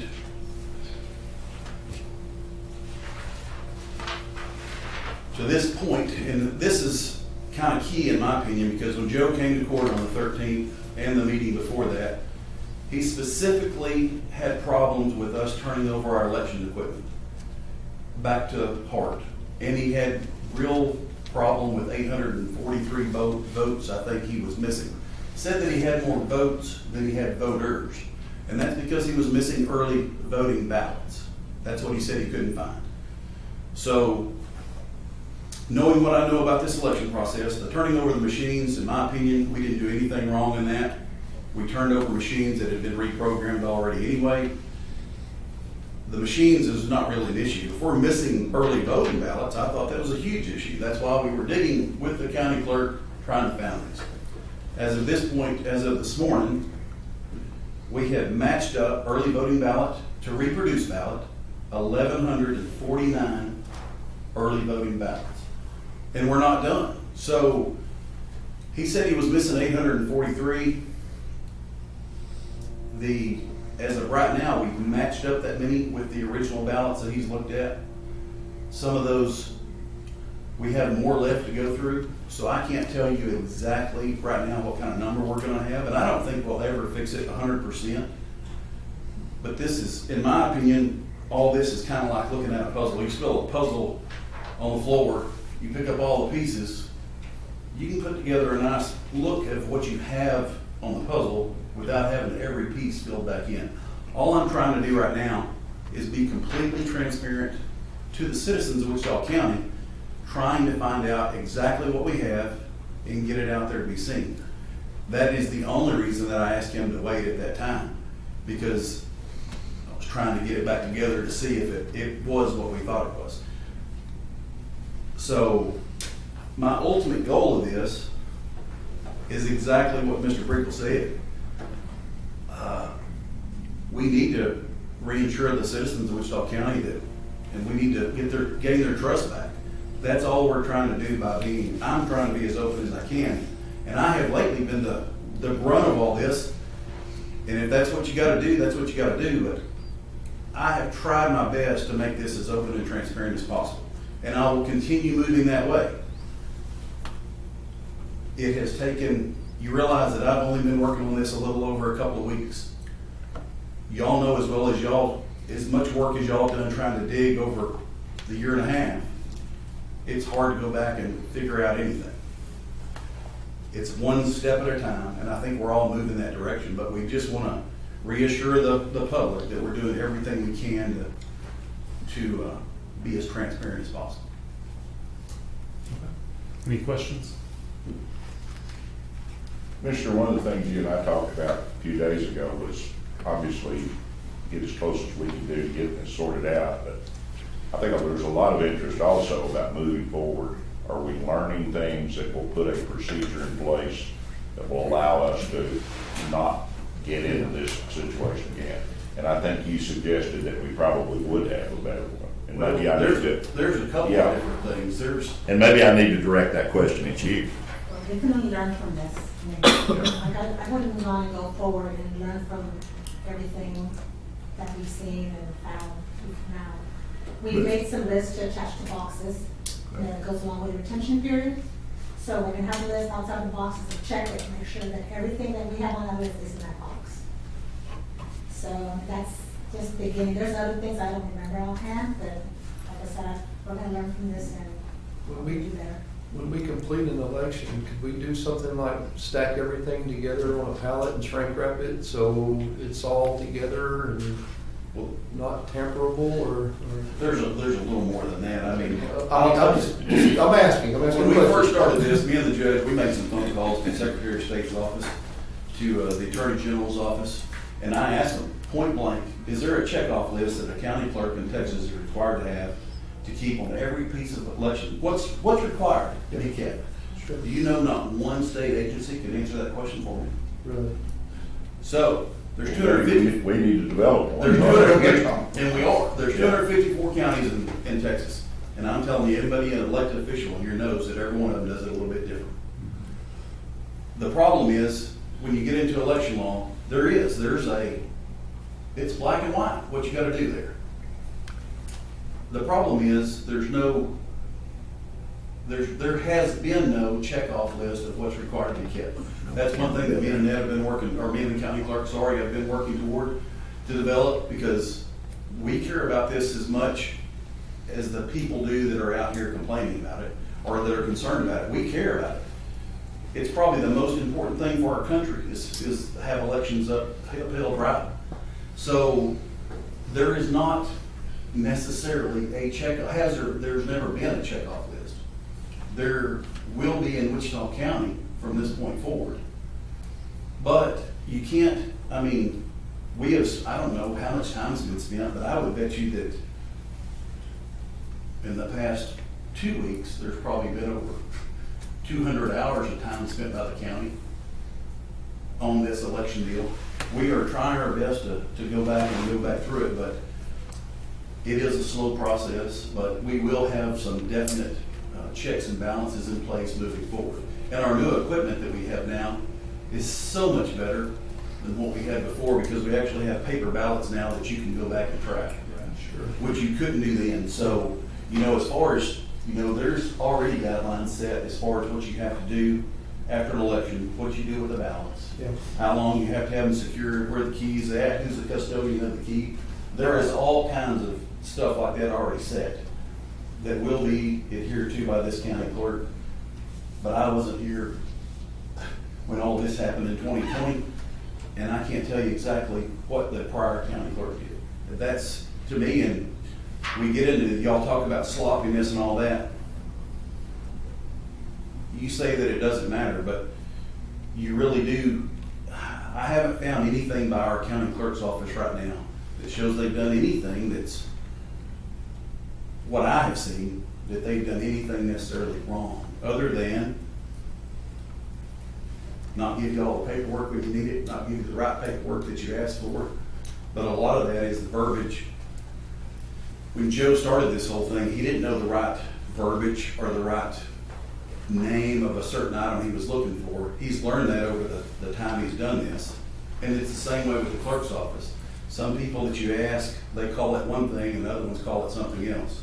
That's not trying to hide something. If you ask for open records on something and you call it spoiled ballots, and it's really not a spoiled ballot, it's a reproduced ballot, well, that'll cause your open records to come back wrong. Makes sense what I'm saying? So, and there may be other people like me that ever since this discussion's been going on, terminology has been important. And we've got 3 or 4 different people calling things different names. right. And we need to come up with okay, when you say mail-in ballot, what does that mean? Well, it means about 3 different things to 3 different people, depending on where it is. And it's really hard to follow all this when you're seeing numbers and you don't know. We need some specific terms for certain things. So my question to you is, wouldn't the open records information come a lot quicker from a better organized retention system, such as the checklist or whatever we're talking about? Yeah, Wouldn't that solve that problem? that's the whole reason for Yeah. that's the whole reason for doing this, is we've seen a lot of the errors with this election, and we're trying to fix it moving forward. When we all brought that thing in, I went in there that day to look at it, just to see with my own eyes what we were looking at. Because, once again, I have a hard time understanding with all the terms and different things. I wanted to say, okay, what are we talking about? And you showed me a couple of examples of, okay, this is a mail-in ballot, this is one that's been reproduced, and all that stuff. It reminds me a little bit of my own, I sit down every year and do my taxes. And when I'm through with it, it all goes in a box, and I put the date on it, and I stick it in the storeroom, and hope I never have to look at it again. But if the IRS came in and wanted to audit me, I would be well served to be a little better organized as to how I put it back. That's what I equate this to, is you get through with an election, and yeah, we've got it, but can we find it? And can we find it in a time? That's why I said what I said. Can it Yeah. all be packaged in Yeah. one place and kept everything perfect till one election kept? But I assume that's what we Cows learned together. from this. That's the experience. Anyway. And then let me ask the clerk, on our electronic retention, do you have an external hard drive that you download any? So we're right now just leaving it on a regular desktop. Well, why Can wouldn't we put it into the one of the servers where it's backed up? Okay, but we've also talked about, the hard drives that you were talking about, saving them like several elections, just the information from there, the data on there, and then we store it for Okay. 2 months and then. Okay. We talked about. But so y'all are gonna cover that in your Yes, sir. plan? Okay. But the good news is from election day, we're gonna have those ballots from now on, and that will be part of the retention. The electronic data, I don't know why we're not saving it on our server with everything else that we have. So you're talking about pulling it off the machine? Yeah, I know just it's possible, keeping, but yeah, it's keeping those lists. like Yeah. the best thing to do. It is and it is. Is there, We know. is there permanent retention on those voting machines, or does it get blanked out when you reprogram? Replace that. So it doesn't have a secondary Remembering. deal that keeps a grand total? Okay. And even some of the, just so you know, some of the Texas state called Teams report, they even purge themselves after a year. So the reports that we send in daily to the state purge themselves. Well, then there was a question about canvassing the ballot earlier, and we canvass ballots, and I assume, like, in the bond election, I would assume that the school board canvassed that ballot after it was their election. And yet, we don't have an extreme, we're looking at totals. Yeah. All we are, I wasn't here on that election, but any election we've done since, we're given a report by the county clerk. Right. We're told what we have, and we vote on it as a court of peers. But we retain the information. The school district wasn't given any physical, information to hold concerning that, right? We're the, Would they, okay. Probably the same. so they get the same printout. printout that we would get. Yeah. Okay. So when we canvass it, When we do an election for city, Wichita Falls School District, whatever, the report that the council or school board would look at would look exactly like our canvas report. Right. The only difference, Mark, is that we're holding the physical information. Yeah. Okay. one of the things that I look at when we get that information to canvass a ballot, and we do them after every election, it's pretty, you don't have a lot of data where you look at totals. I always look across to see if anything jumps out at me as being an anomaly. If you wound up with being 50,000 off or something, that would jump out to you. But as far as being able to put that back to any significant data, we really don't have that information. But you have the right to inspect them, correct? What's that? So that governing body, the ISDs, Yeah. or whoever we are administering an election for, has the right and the ability to go to the county clerk's And office come and back, inspect those and look for records. the additional information. But Correct. what we get, once again, you look at it and make sure there's just sticks nothing out, really it's out. out of the whack. Yeah, and that's what you do. Okay, good. I believe as far as the county clerk's office, and there needs to be, just what I'm seeing so far, there probably needs to be definitely a checklist. There needs to be a more, a check off, make sure that your all ballot totals in these lines match up with ballot totals in these lines. there should never be a reason that everything doesn't match. If it doesn't match, then you can stop there and go back and figure it out, not While it's fresh. not call it good, but we have some comments here, Lee. So, this time, any other questions? No, thank you, Judge. All right, this time, any public comments? I just want to address what seems to be a couple of questions that Mickey is addressing. First of all, Mickey, thank you for picking up the gauntlet and running with it. I said pick up the gauntlet, prove us wrong, because that's what I want to know. I don't want to. No, I appreciate it. I'm not trying to prove anybody wrong. I'm trying to get to all the facts out there. Right, no, I said that Yeah. because that's what I wanted, right? So, good job on that. But let's address the terminology because I think that this is an issue. When we ask for Passcode records, those are digital images of the ballot that occurs within the DRE systems that we have, okay? That goes directly onto the device that I've never seen. I guess y'all call it an MVP, whatever that little card is. Here's the problem. The law requires that 2 copies be made of those images, okay? It was required. Whatever medium you choose, however you choose, 2 copies were to be made and stored in separate locations, okay?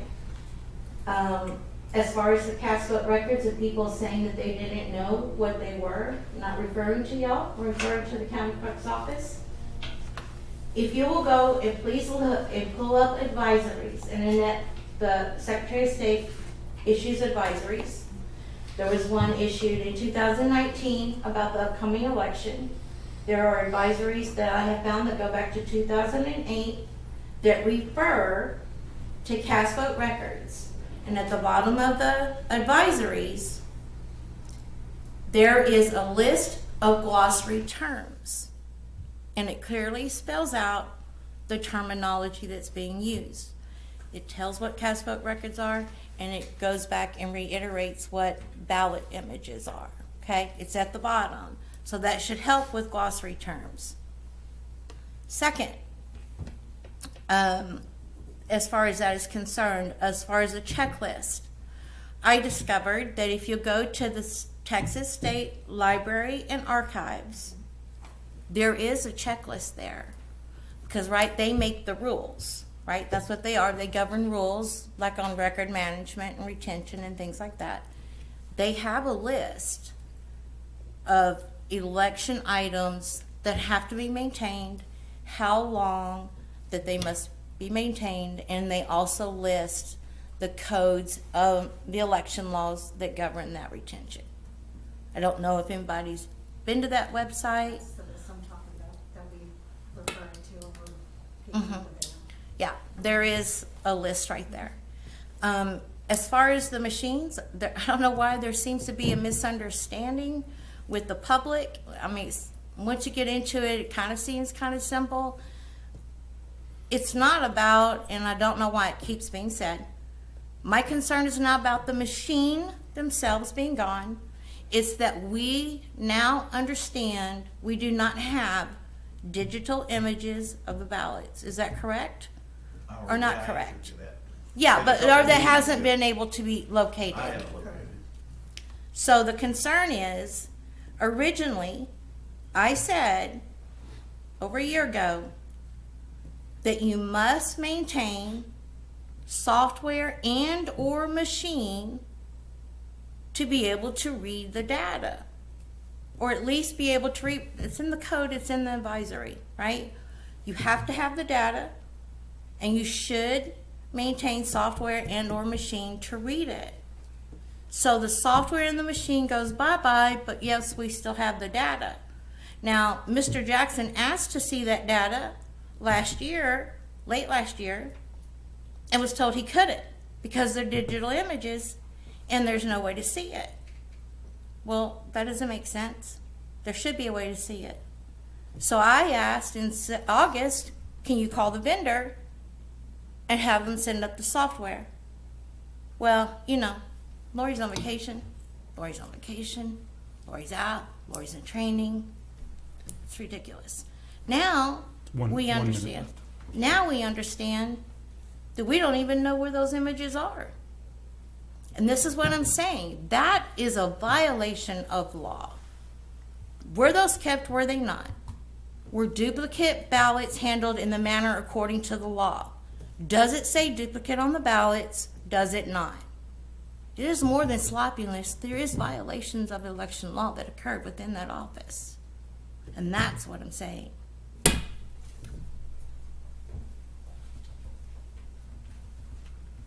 All right, do we have any other public comment? You gonna say anything? Joe, you gonna say anything right now? I'm done. Done with all those questions.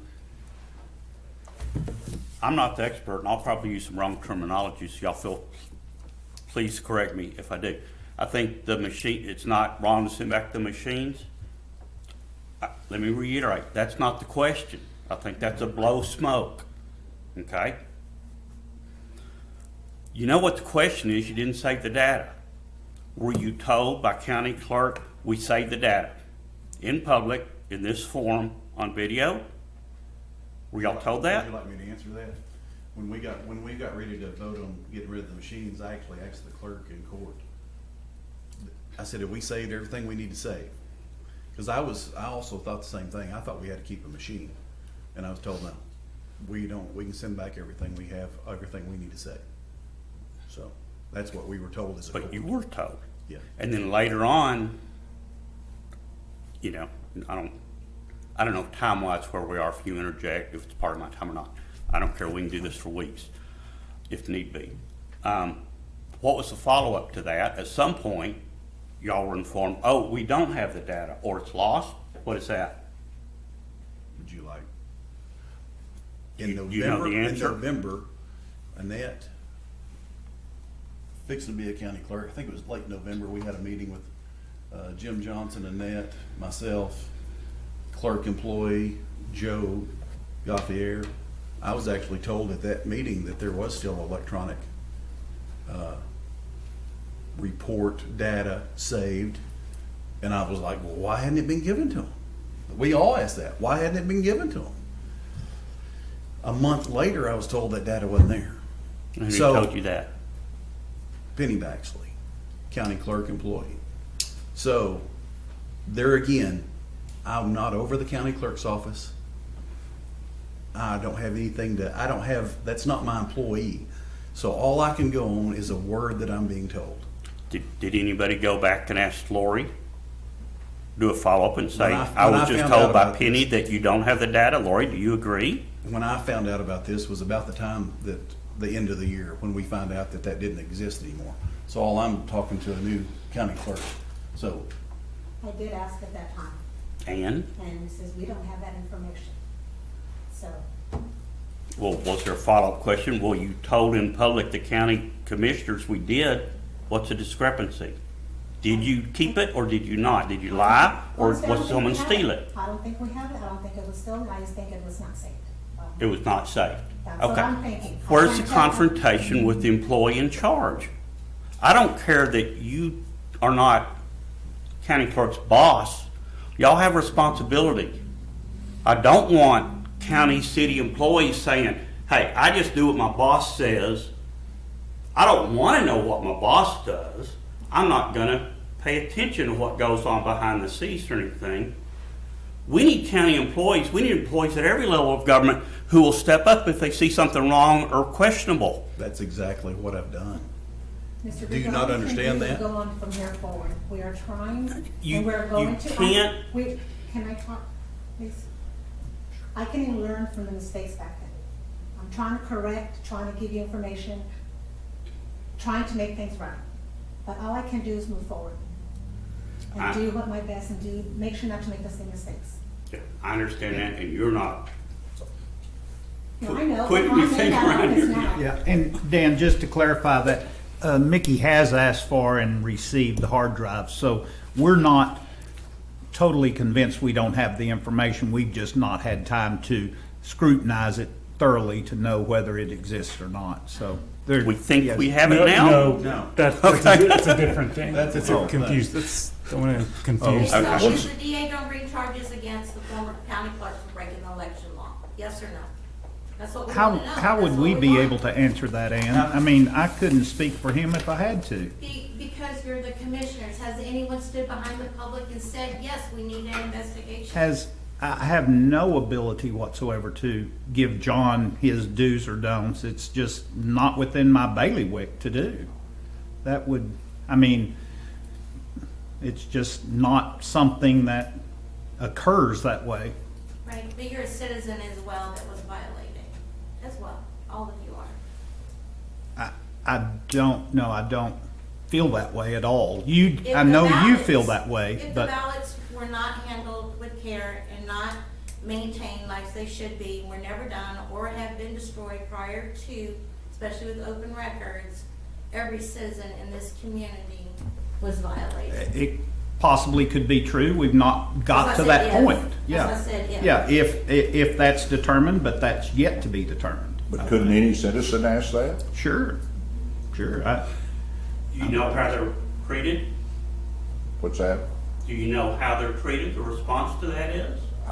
No, I believe our district attorney's office gave misleading or false information to the Secretary of State Or Attorney General. Attorney I General. have it in writing. when he answered the Attorney General's saying, hey, Wichita County, y'all need to respond to this. It's a law. You got to respond. You got 3 boxes, 1, 2, or 3, respond. And he wrote back, and see, I'm second-handing this because she ran out of time. Yeah, I presented it before. He wrote back that all the information that they have in possession or can obtain has been turned over, when in fact, the correct answer was, we don't have it, because that's the letter that I received from him, was there are no records responsive to your request, and there's that same option for a response to the Attorney General, yet that was not given to the Attorney General. It was yes. I've given everything that I can. No, that was not true. And specifically mentioned in the DA's office response to the Attorney General was, we gave the hard drive, or we gave the Thumb drive. the thumb drive. Well, that was, talk about talking language data.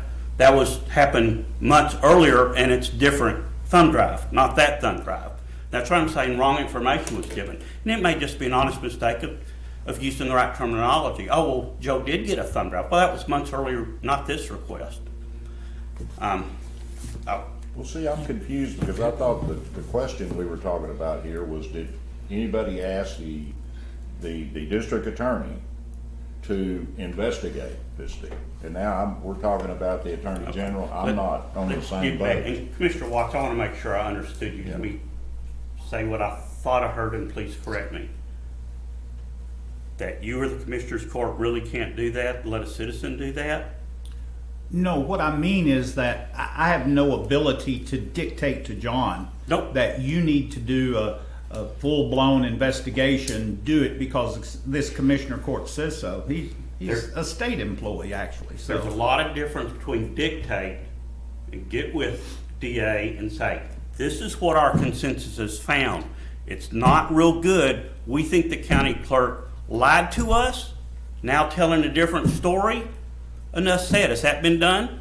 But Dan, we're not through. We're not through looking at all this information, so I can't even tell you what we know or don't I'll know. withhold my, I don't want to say judgment because that's the wrong word, my decision making. I'm glad we're still going. I don't want it to end. It concerns me when we just get into some meat, oh, your time is up. And I will say, I mean, the 5 minute limit on public comment has always been there. Now, normally we don't have such passionate and meaty subjects to be talking about, so we normally don't run up against it. And we can work around that. I know y'all are willing to, but you know, I don't want to get up. We have experts in there who have spent hundreds of hours doing this and treated with disrespect and arrogance, and I believe given wrong information, probably intentionally slow walk this for 2 years. Do you believe that there's anybody in here right now that's intentionally been disrespectful to anybody in this room or has slow walked them? Is anybody in this court? I don't think so, Mickey, I It is- heard. It is not true.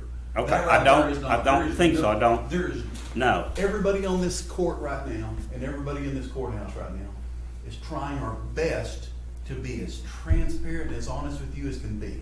Good. And if you, the citizens need to realize that.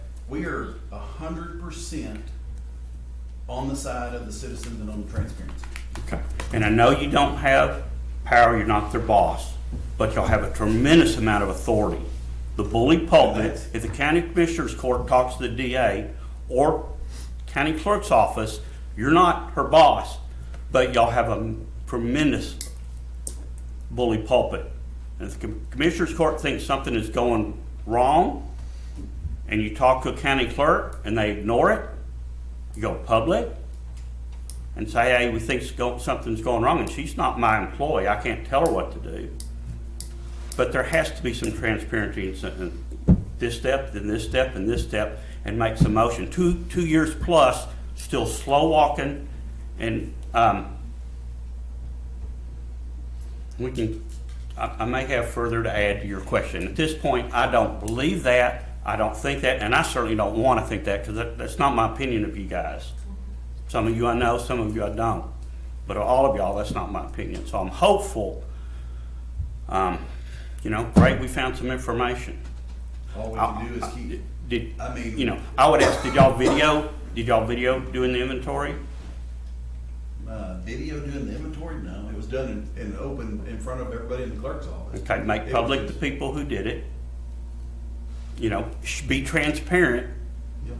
Was it all And Lori's I've old even- employees we've even who offered take that the up. position?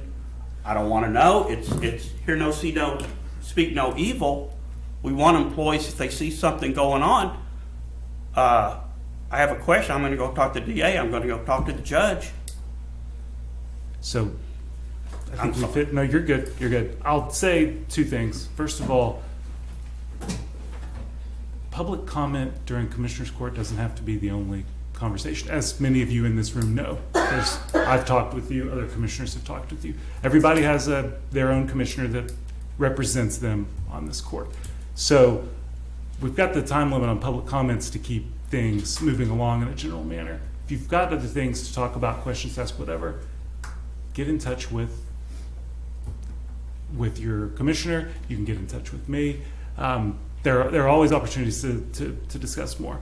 The second thing, if a citizen feels that an open records request hasn't been successfully complied with, and Mel, feel free to interject and interrupt me if I'm wrong, then your recourse there is, you can try to clarify back and forth with the county to get you the information. And if you still don't feel like that's been done, the AG is the office that is the receiver of that complaint. Is that correct? Yes. On an open records request? Okay. I just wanted to clarify both of those things. But the AG will also respond and close your case when an official says, oh, we did what we were supposed to. There's no investigation after that. That didn't happen. They took the DA's word when the DA responded. We gave him the answer, we gave him everything. We don't think that's true, but the state. So then it sounds like that the issue and the complaint on that then is with the State Attorney General's office, not with this court. I understand the point that you're making, but we have a lot of different offices with different authority here, and Commissioner's Court is the receiver of all of those complaints, it seems, and we're doing our best. Y'all been receptive. Yeah, we're going to do our best. So I wanted to. So, Judge, I don't believe Annie can get an ear with the Secretary of State AG on that. I suspect you could make some communication as judge and say, hey, will you help me resolve this? They're saying they gave everything, they're saying they did it, and you've closed the case on it because you take the side of the DA's office. So she and I have had an equal amount of success recently, I'll put it that way. But Judge, we can always, yes, sir. May I say one thing, just clarification? Yes. I happened to talk to the sheriff, I think it was on Friday, and he gave me a case number on a report that was filed, and he said that has been forwarded to the state attorney's office. Okay. Thank you, Lynn. Sorry, Judge, did you finish your comment? Just Oh, I was just going to say that, I mean, you are always welcome if you are unable to, if you've got a complaint with a state agency, I would encourage you to contact your state senator and your state representative to help resolve that. You are always welcome to come to us and talk about it. Not a ton that we can do. So, with that said, any other comments, questions? Public comment. Oh. Just that nobody is more interested in a fair election than those of us sitting here, because we live and die by it. We're only here because the election process works, and if we're not here, it's because the election process worked. But it is vitally important to all of us that the elections be done and be done in the right way. We do want it done, but we need to get it figured out. And once again, this gets even more interesting because we have a county clerk that wasn't here and wasn't in charge when this went for, and I think sometimes we're leaning on her a little bit hard because she inherited this, and we got to remember that. So, and that's easy to do. I get it. So, anyway, I'm sorry. Go ahead. No, you're good. Anything else? All right. It is. So, excuse me. So, for me to understand, Commissioner Fitzcanon, y'all are still trying to reconcile some numbers, and then we'll come back with something more definitive in the future. We do wish to continue doing this early ballot, trying to check in the mail-in ballots, see the best we can put that piece of the puzzle back together. Because like I said, the complaints that I've heard from y'all, that was the biggest thing that I saw that I legitimately agreed with you. When Joe said the numbers, I was like, well, if that's the case, then we need to look at it. So let us get all those back together and see how it pans out, because I've met with him twice this last week, going over the numbers that he has. Some of those numbers that he was given, I haven't even been able to get those numbers. I don't know how he got them. From the county clerk before, I don't know where they came from. So I'm still trying to figure some of that out. Do you need a copy of that list? I got it. I actually got I got it this morning. I got that from the judge. There's a column that's blank that'll say, it'll say both, and that's where the ABBM and the federal ballots are. It appears that there's no information.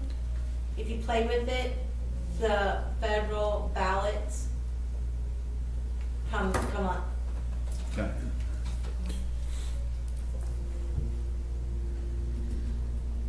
It's hidden. Okay. One last question. Any more comment? Okay. It is 12:02. This meeting is adjourned. Mark was just an update if there was. Oh, thank you.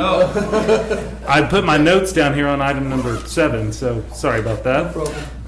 I'll be very brief. Receive update on courthouse renovation, elevator projects, and county courthouse annex. Thank you.